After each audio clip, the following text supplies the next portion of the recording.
What is up, everybody? Justin Sardi from TubeSift and Video Ad Vault here. And we have another awesome, just kind of off the cuff interview all about YouTube ads today. I've got my buddy and actually longtime customer, Lloyd Dodgen, on the call. He is the YouTube ads guy, and he agreed to kind of jump in and just kind of talk about YouTube ads with us today. We're actually, got off on a tangent right before I hit record. And he was like, dude, let's save this. This is good stuff. Let's save it for the call. So we've got some awesome content lined up for you today. So thank you so much for joining us today, man. Dude, thank you so much for having me here. Seriously, like you said, with Video Ad Vault, with all the software that you create, I leverage it in my company every single day. This is, for me, this is a great experience and a great opportunity. So thanks for having me here, man. Yeah, for sure, man. So just kind of wanted to, I always like to start off by asking, what exactly you do, obviously YouTube ads, but, is there any specific space you focus on? And then also, how did you actually get into this? How did you get started? Like, what put you down this path? I always like to know that kind of stuff. Yeah, no. So my business, we run YouTube ads, called the YouTube ads guy, super on the nose. And we help basically any business that has a personal brand that's typically doing like $30,000 to $50,000 minimum per month.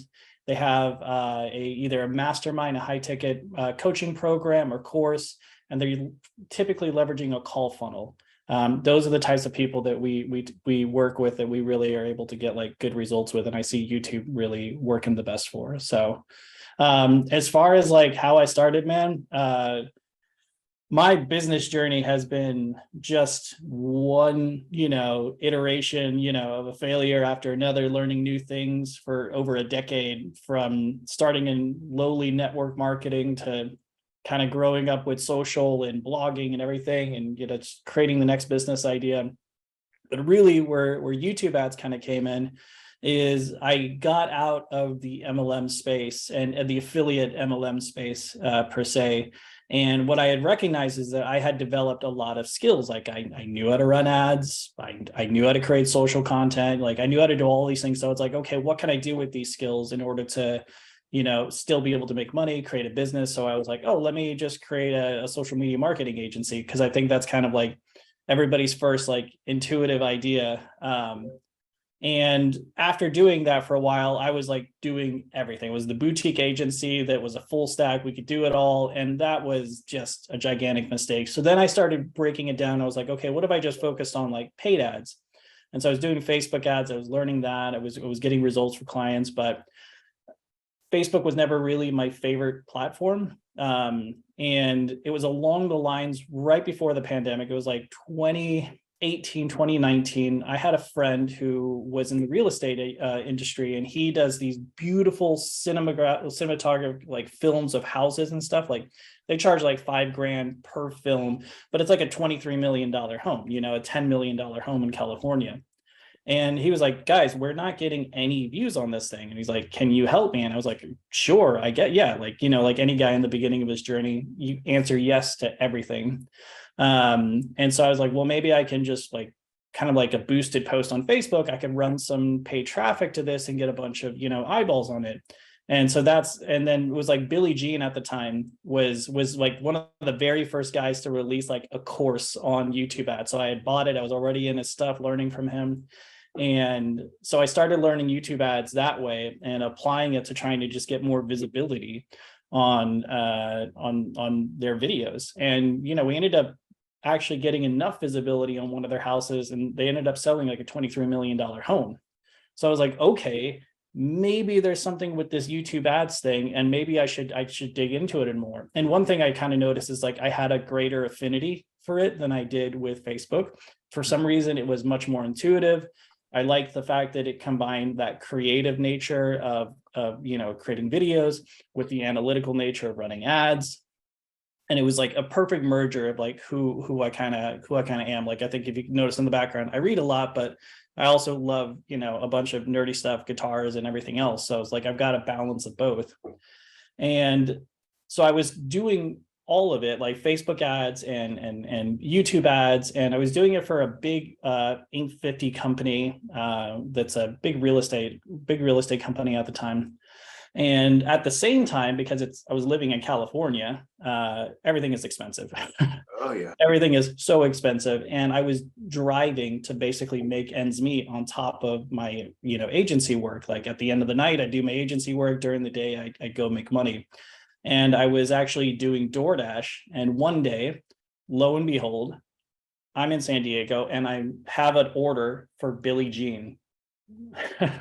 That's funny. And I'm was like, literally just texting him while I was having lunch before this call. So yeah, he's an awesome guy. I love that guy. yeah, he's made such an impact in so many people's lives, man. And so I saw that and I was like, no, this can't be the same guy. Like there's got to be other Billie Jeans in San Diego. And then I started driving around and I'm going down to, where the marina and stuff. And I know that like he's talked about like he had like a condo there overlooking the the pirate ships and whatnot. I was like, okay, maybe this is. So I get in, lo and behold, it is him. I go up to the top and I start having a conversation with him. I was like, dude, thank you so much for everything you've done. You taught me a lot about YouTube ads. He remembered me from some of the trainings. And I was like, I was able to get results with this. And I think there's something to it. And he had told me, he's like, Lloyd, if you go all in and you become the YouTube ads guy, you will never look back. You will never regret it. So that's when I cut everything out of my business. I just was like, cool, like, let's go and just call this business the YouTube ads guy. And that was like end of 2018, beginning of 2019. And then really 2020 is when my business, like I started like really taking off. Like as soon as Facebook kind of did all their stuff with Apple and then the pandemic happened, that's really when the business had taken off. Nice. That's awesome. Yeah, like I said, Billy's an awesome guy. So great teacher. And I'm part of his mastermind. So I've learned a ton from him as well. So he's also sent me a ton of customers. So can't cool. Well, yeah. So love the backstory. And I actually see you got the YouTube YouTube plaque in the background. So I got Nice. Very cool. Not a lot of people have that. Working on the other plaque that you got right next to it. Right. Yeah. No, to get this one, you just have to go. You just have to go to a Tool concert. You have to be born in the 90s, or 80s, and then grow up in the 90s. Yeah, for sure. Cool. Well, yeah. So, yeah. I mean, you kind of broke down exactly, what spaces you're in, all that kind of stuff. And I know we were talking briefly before this about the use of AI in YouTube ads, specifically scripting, things like that. And I think that's actually something I haven't really talked about in a lot of our content. I mean, I've been doing it behind the scenes. I think a lot of people are definitely interested in that. So I know we've been using like, ChatGPT to help us write scripts in our business and honestly just get a good starting point. So yeah, I'd love to kind of get your feedback on that, how you've been using it. I think a lot of people they go and they think automatically, they're like, oh, I typed in a prompt and it was terrible, so it doesn't work. And one thing I've kind of recognized with ChatGPT and any type of AI tech, especially with ChatGPT, is that if you treat it like a Google search, you're going to get a Google result. But if you treat it like it's a virtual assistant who basically has jacked into the matrix and been given the limitless pill at the same time, like that's what you have as the potential. And all of it is predicated on your capacity to structure prompts in a specific way to give the context, to give the intent, to give the specific instructions, and even examples of what it is that you're trying to accomplish in order to actually get the results that you're doing. If you're just like, hey, write me a hook, and it's like, okay, I'll write you a hook. Are you in a car accident? And it's like, no, that's not what you're looking for. But if you're like, I need an open loop hook, and here's examples of Dan Kennedy's open loop hooks, and I need this, and the context is, this is the type of audience that they're in this specific situation and they've run into this moment and we're interacting with them at this time, and here's the intent of what it is that we're trying to make them feel emotionally in it, and now write me 10 open loop hooks that reference these things. That's how you start creating like better ads using artificial intelligence like ChatGPT than versus like just write me a hook. Yeah, and that's huge there, because when I first started off, I was like, write me a video script for a product that sells this, and it's just like I was like, this is horrible. Like, this isn't even a good start for me, honestly. Mhm. But then, I was talking to, I forget exactly who it was, but they were like, look, you can literally take a VSL Mhm. that you like and say, store this for reference, right? Yep.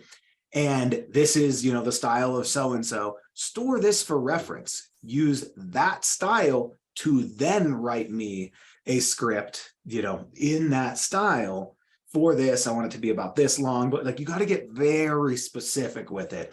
Yeah. And it does take some time. You're Like, not talking to a person, you're talking to a machine, and you have to right. remember you're still talking to a machine.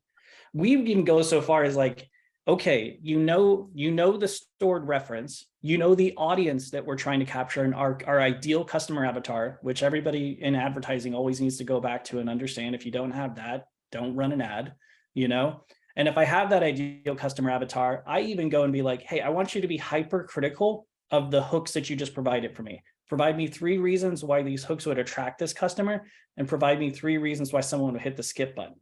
And so then you can go and analyze that and go like, oh, you know what? It's probably right. Like, this is a reason why someone would not be interested in it. And I can go back and I can go back to the drawing board, and it's really like a Socratic method of just like, you ask better questions, you focus on the intent of the question you're asking, and then you eventually get better answers with the ads that you're writing. And like you said, like, not starting from a blank slate. Like, writer's block happens to all of us, especially when we're working in a vertical that we're not 100% familiar with, and we have to do all this research, find out like what's going on in the niche and stuff. Like, this kind of helps bypass a lot of that additional work and really gets us to like a place where we can write something. Yeah, definitely. And while we're on the subject of kind of learning a little bit more about a specific niche or whatever, I know you're a video ad vault user. I'm just curious. Like, I always like to know, and we are sending this out to all our customers, all that. Yeah. So I always like to know, how specifically are you using the tool? Like, what do you get out of it? Because I always learn things as well, just by asking this, because I love to know how some of our best customers are obviously using this, and all that kind of stuff. So I use it in about 3 different ways. One, I'm using it to kind of understand a vertical, like who's the competition that's out there.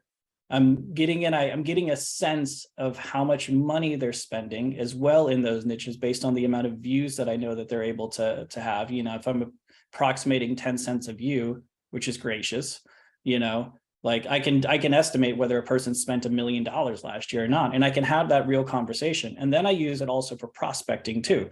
Like, so I'm in there and I'm looking, I'm like, who's running ads?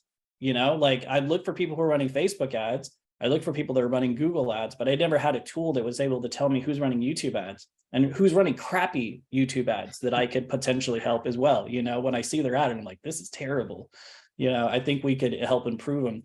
And it gives me a way to kind of have a conversation, and it also gives me an edge in those conversations. And I'm like, dude, I already know where your ads are. I already see what you're doing. So they can trust me as a greater authority in that niche, and at least in that conversation, than they would be if I just came out, of the blue being like, I want to run your YouTube ads. Right. No, and that's something that we actually do, or teach to some of our students, is you can find out people who have ran their first ad recently within the past X number of days or whatever, and you can just watch that and like clearly see, hey, these people need some help. I mean, I've come across ads that are US based businesses. I'm like, you're definitely only doing business in the US, and like they're showing their ads everywhere. I'm like, dude, easy fix, like easy value, just things like that. So very cool. And like you said, it helps out too with just I think it's Russell Brunson who talks about it, where he's like, look for the people with arrows in their back.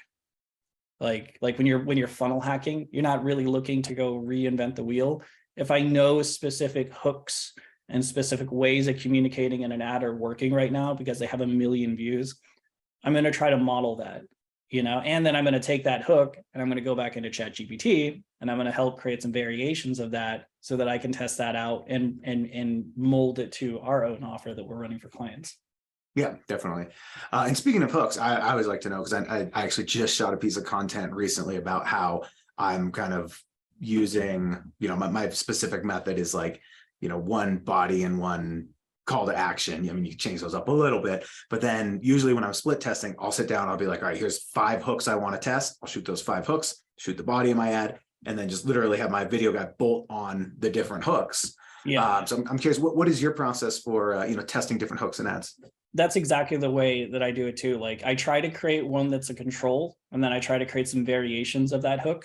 But then the same thing where I'm like, okay, just record the body of the ad. And then sometimes we'll create like different call to actions, and we'll bolt that onto the back end just to kind of see how, like, what type of call to action works. But really more 90% of the time, we're focusing on the hook because it's a YouTube ad. And if they have the option to skip in the first 5 seconds, if they're not hearing anything, it doesn't matter what goes on, with the rest of the ad.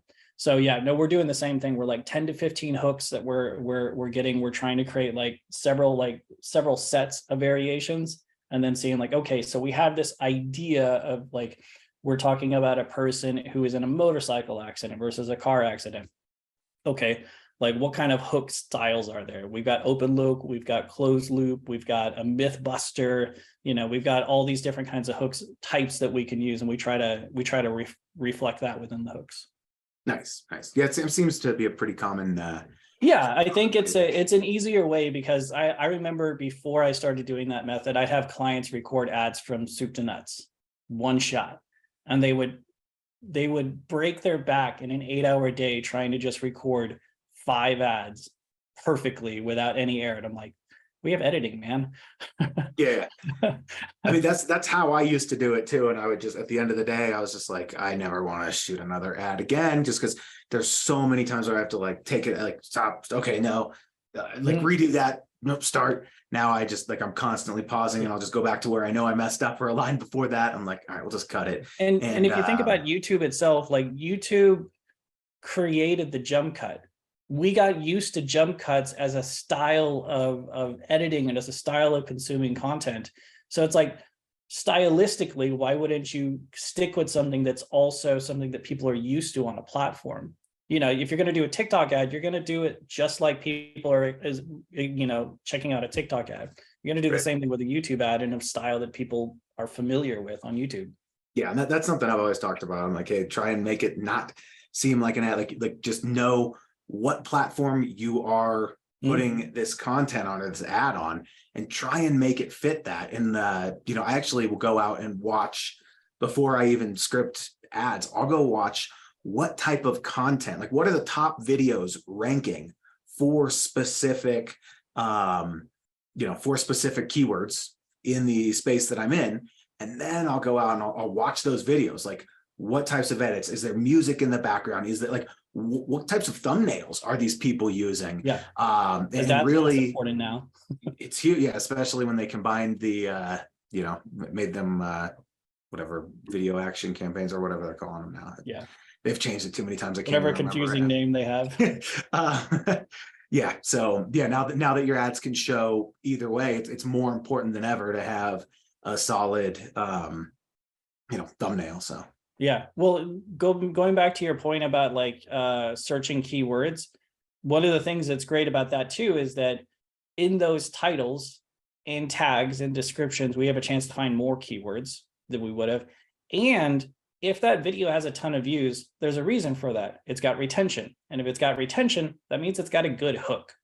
Yep. So there's something to be able to kind of draw from the way that they're communicating with their audience, that you're like, okay, maybe if I communicate with my audience in a similar way for these first 30 seconds, I'll have the same retention, on my own ad.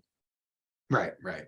So yeah, and I mean that makes a ton of sense right there. And actually, and I'm sure quite a bit about this as well, but we built up an organic channel to I think we have like 110,000 subscribers or something. And a big part of being able to get there was digging into the analytics on YouTube specifically, right? Because I wasn't running ads for that. They actually wouldn't let me because of the space we were in, but we got demonetized, all kinds of cool stuff. But it's a journey. Yeah, it's great. But a big takeaway that I like took from growing an organic channel to bringing it to the the ad side of things is actually digging into the analytics. Where are people dropping off? Obviously, with a YouTube ad, after 5 seconds, you're just going to see that big. It happens. Don't worry about it. But you can then see, it'll pretty much level off, and you can see certain spots in your video where people are dropping off. Go watch that specific spot and be like, what am I doing? Like, what's the difference between this and something that I've done that has a good stick rate, and just kind of, you'll start to see those patterns. And then slowly you can start to apply those to your ads and make way more engaging ads and, content as well for, growing an organic channel. That's probably the most clutch thing that like I think anybody's really ever talked about with YouTube ads, that not a lot of people talk about. It's like the video's on YouTube, man. You can go check the data. And not a lot, and everybody's just focused on their Google Ads platform and the dashboard and everything. They're not like, and you could see the video ad view, you could see where it drops off at 25, 50, 75, and 100, within your columns, but like being able to go like back to YouTube itself and look at like what's really happening. Yeah. I think that's a huge thing that, I don't even really talk about it that much. Just because we were on that, I was like, oh yeah, we actually do that. And it's not something that I've never really talked about, except for when I'm talking about organic stuff, but it's definitely something I do. Well, it's like, so, everybody's kind of talked about it in such a way. They're like, oh, you should never run ads on your channel because you're going to screw up your channel. And I was like, well, yes, if you're running poor ads that have poor retention rates, like you can potentially add another traffic source to a video that's doing really well, as long as your retention is matching what your traffic source is doing. So if you're running ads and you're still able to get that 50% retention rate, congratulations, you can run ads to it and it's not going to kill the video. It's not going to kill the channel.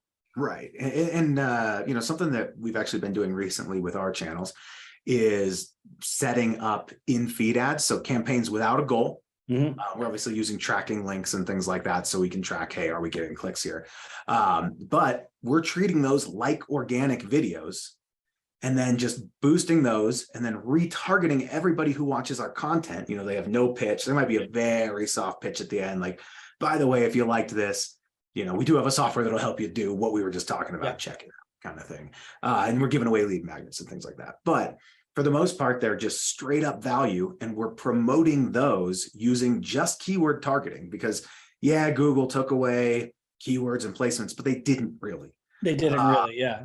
They actually didn't. They just took it away from campaigns with a goal, which I actually have a really cool workaround, which I'll fill you in if we've actually been testing it. It's been working awesome with placements. But and you can actually use them with a goal still. But we've been, just setting up campaigns without a goal, boosting specific content, retargeting those people with in-stream ads with our direct offer. And I've actually seen that working extremely well on platforms like TikTok, right? That's why I was like, wait, why is nobody doing this on YouTube? I was like, let's try that. And our ads have been performing amazingly well to those retargeting audiences specifically. So you got some reciprocity right out of the gate and trust. Yeah. So you're able to kind of build someone that's actually willing to listen to you. They know that they've already gotten value from you. Like they're going to be willing to listen a little bit further. Yeah. That's a really clutch strategy right there. Yeah. So we've been working on, I literally just sat down the other day and mapped out like 20 pain points that for a new offer we're going to be rolling out. And then I sat down and was like, okay, I'm going to make a video on all 20 of these, just content. We'll boost all of those for the right keywords, build a retargeting list. And then here's the direct call to action video pushing them to our funnel. So that's brilliant. So yeah, it's been working cool. I mean, we've just been gaining subscribers from it as well, which is very cool. So now with the integration for the conversion action of subscribers on the dashboard, and them moving away, they're moving towards what are they calling it, like display ads, or they called it, they have a specific name of what they're calling it now, that it basically removes the fear of running your ads on your channel, because it understands the difference between your organic and what you're doing, and also understands that your ad is doing this. Exactly. Yeah. And that was one thing, the reason we were always like, hey, don't run ads from an organic channel that you're growing, because it will, like, overall, just because people are skipping after 5 seconds, it will drive your overall retention rate down, which is actually not that great for a YouTube channel. So so that's cool. They're definitely doing that. Yeah, they're trying to really make that more streamlined. Yeah, for sure. Oh, and so speaking of like using placements still, one thing that I actually found that we've been testing with some of our students is you can create the custom audiences and you can do people that visit websites similar to whatever. Mhm. We just put placements right in there. Oh shit. Dude. Dude, Dude, I didn't even think about that, man. Because I but mean, obviously, like custom segment, URLs, like it's fantastic. And if you got the right URL, but like I didn't think about doing that with just placements. That's such a great idea. dude, like the click-through rate on those. So I had a client do this. I was like, look, man, here's what you'll do. We'll do campaign without a goal with the same placements, take those same placements, put them in a custom audience, website visits, run those side by side. Now we actually found that what was that? I'd have to dig exactly into the data, but basically the click-through rate with just the placements, it was still good. It was like 1.8% or something like that. But the click-through rate with the placements in the custom audience with a goal was like 4 point some percent. Same ad, same audience. I was like, what? That being said, the cost per click was slightly higher with the campaign but like a couple cents higher. It wasn't a big deal. But that one where he actually was using the goal had way more conversions because Google is using that AI to optimize for people who are actually going to, convert just because they know, so it was basically only idea. serving, dude, it was absolutely insane. I was like, why didn't I think of doing, like, it was just a random thing. URLs like, hey, are you typically like leveraging within that custom segment URL? what was that? How many URLs are you typically, like the placements are you typically Oh putting yeah. in So one of those? with that, we've been keeping them very tightly grouped just because it doesn't show you all of them. It's just Are we like, like hey, this 5 or specific 10 audience. or like 2 or Maybe like 3? 20 is what we've been 20? putting in Okay, there. okay. So Like kind of like 20 what we do with like, very, for instance, like how to run YouTube ads, how to set up YouTube ads, like very close things. There's definitely some overlap, but yeah, like 20 or so videos. And yeah, doing that that's specifically awesome. because we talked to our Google rep, because originally I just thought, I was like, man, if I just put this in here, it's just going to be like people who visit sites like YouTube. That is Yeah. not the case. Like I talked to my Google rep. They're like, no. If you put in a specific URL, like whatever, webmd.com/diabetes or whatever, that's going to be a different audience than if you just put WebMD. Got And I it. was So like, it really is going down to the subdomain, like the root, yes. like beyond the root of it. That's fantastic. And that's why I was like, well, really, let's really good try this information to know. Yeah. And that's something we just figured that out a couple weeks. I feel dumb for saying this, but we just figured that out like a month or something ago. Because I mean, dude, everything's been changing so much. We've had yeah. so many changes in the past 365 days. Like it's been very tough, like when they took away our capacity to just serve YouTube ads, that wrecked everybody. And then when we ran placements and they were basically putting in that sneaky place, like YouTube _ whatever, that placement URL. Yeah. And you had to have that as like an exclusion AdSense URL. without YouTube or whatever. Yeah, like it was like, what is this? But it ran $500 out of $1,000 campaign, and you had to go back to your Google rep and be like, hey, I need you to give me this money back. Yeah, right. This clearly was not the placement that I said where it needed to go. And then, with the updates now about removing keywords, placements, topics from conversion-based ads, not from Google, not from YouTube itself, but just from conversion-based ads, like you talked about doing things with no goals now.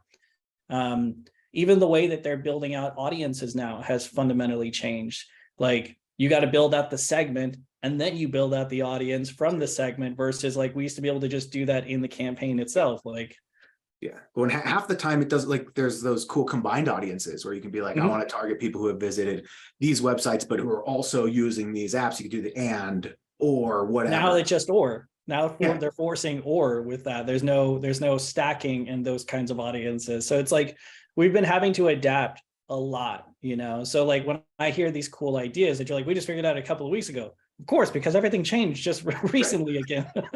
Still, I was like, why didn't I test this immediately? I was like, immediately, right? Why didn't I test this it immediately? took us a while to kind of the get to same that question, point. Justin. Like, why didn't I think about that? Yeah. So, But for I me, was like I've stoked. been focused more on the creative because Mhm. everything has been changing so much. I'm like, if the targeting platform is continuing to evolve in a way that becomes less like it allows me for less choices, then the only choice that I have the most control over is what I do with my video. Yep. Yeah. And honestly, I do think that that is, I was talking to my buddy Brett Curry the other day, just with all of the changes. And clearly I think what they're really trying to do with all of this is make it easier for just the end user to go in and set up their ads, especially like Performance Max, things like that. They're like, look, upload all your creatives. We will take it from there. Don't even worry. Right. And so I do see them making more changes. Like they're not going to stop making these changes. They're going to, like you're saying, they're constantly doing it.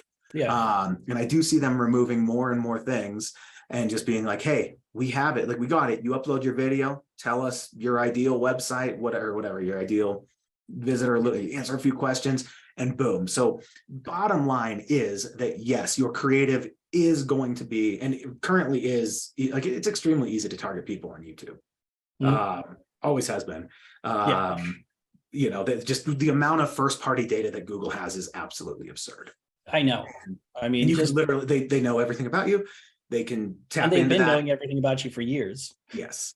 Yeah. And It's more so, than just you going to a Facebook page and liking something or commenting on a friend's stuff or clicking an ad. It's like every website you've ever gone to, every app you've ever downloaded, every yeah, YouTube video you've ever every watched, Google search. everywhere you've ever driven, every store that you actually go and shop at, because it knows where you're going on Google Maps and keeping a record of that. Yeah. Your Dude, like emails I that you're get sending pop-ups on my out. phone that are like, oh, you're at this restaurant. What do you like about it? I'm like, hey, Yeah. stop that. Like, Yeah. don't do that.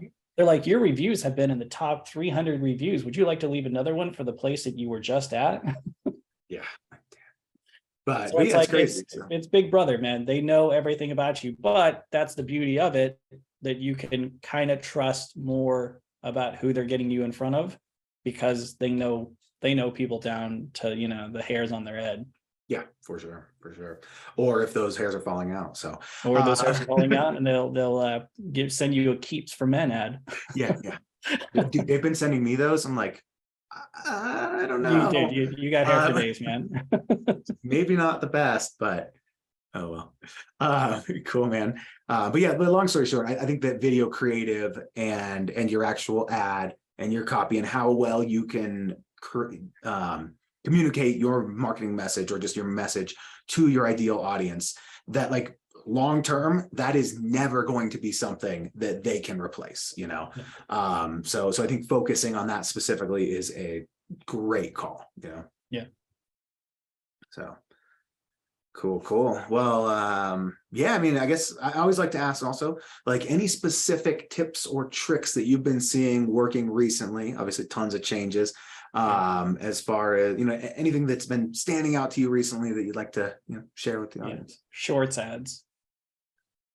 YouTube Now, Shorts are ads. you I've setting those noticed. up by just making sure they're super short, targeting mobile only, and then Yeah, mobile only, under a minute. But we had a client where we were getting like, it was like $18 leads for their local business, and they're nationwide, so they have multiple cities that they target. And then we basically took their TikTok ads, turned them, basically loaded those as their Shorts ads, and those ads were getting like from an $18 lead to like a $5 or $6 lead, to like a third of the cost. But the weird part is like, for me, that I still can't make heads or tails of it yet, is that the click-through rate was low, like 0.2%. But everybody that clicked opted in. Like, there wasn't a single person that didn't get onto it that actually ended up not like really opting in. The opt-in rate was just insane. And that's why the lead cost had dropped so much, even though the click-through rate was, atrocious on it. Right. But Shorts ads right now, like they're obviously, like, when TikTok's on the horizon of being banned, they're passing legislation on it right now. We're probably a year out, or at least one president entering into office from it being completely wiped. unless it gets bought by a US company. So with that being said, YouTube is doing everything they can to make sure that they're the dominant force when it comes to those types of video content, short form content. So yeah, they're finding more real estate to be able to run ads. It's like when people had YouTube lives, when they had YouTube lives, and like you ran a YouTube live and immediately Google was like, we love you, get more views and more reach. And it's like, I've noticed wherever we do shorts ads tend to have a better ratio of like leads than we see with like, regular long form video. Nice. And that, yeah. So when you mentioned like the click-through rate being terrible, that's always like, I know that's one of my benchmarks to see, hey, is this ad doing well or not? Yeah. But at the same time, you really do need to look throughout your entire sales process and really see what is going on, because I've seen ads, where I was like, just looking at that data, I'd be like, oh, I'm going to kill this ad. But then I was actually looking at it. I'm like, dude, the actual cost per sale is significantly lower. Or I've had ads where I'm like, wow, these are the cheapest leads ever. We're going to do so awesome. None of the leads bought. I'm like, none of the leads bought. Yeah. So you really dollars do need in, to dollars out matters like the most. And at the end of the day with anything we do as an advertiser. But yeah, I would highly recommend adding that as a strategy, testing those within ads, because it's becoming more recognized on the platform. People are like, even I find myself I will prefer to scroll on shorts than I will on TikTok any day. I deleted TikTok a while back, and like shorts became the way, because it still feels like YouTube, and the ads still feel like like they're integrated into there. But like I said, yeah, we've been testing them, and they're definitely doing well. Nice. I will. That's great news, because I literally just last Tuesday, I shot like 10 different shorts ads. I was like, here's our best performing ads. Let's make those short. So just and you've got your great ads to begin with. Now you just have to edit it down less than a minute, 30 seconds, really. Yeah. And it's like hook, audience, small snippet, call to action. Boom, boom, boom. Nice. Cool, man. Well, yeah. I think that's about all I got. Besides asking, if people do want to get in contact with you, I know you mentioned like what kinds of businesses you work with, all that kind of stuff. Yeah. If you want to share a bit more information about, maybe ideal people who you would work with, and then just kind of let us know where to get in contact, and we'll put all those links below this video as well. Nice. Yeah, absolutely. Thank you once again, thank you so much, Justin, for having me on and just being able to have the conversation. I love nerding out about YouTube ads and just doing things like this. So yeah, like I said earlier in the interview, we typically work with personal brands that have a high ticket, offer, that are typically using a call funnel. And so if you're a business that is doing at least like 30K, you've got a proven offer. Those are the types of companies that we work with, trying to basically mitigate their need for Facebook by expanding them into YouTube ads. And you can go to my website, theYouTubeAdsGuide.com. I know, very on the nose, but we have an application page there, and you can check out some more information about me and what we do. And yeah, thank you so much, man. Really, really appreciate you having me here today. Yeah, for sure. And also, I'll link to your YouTube channel. I know you got some pretty cool content on there.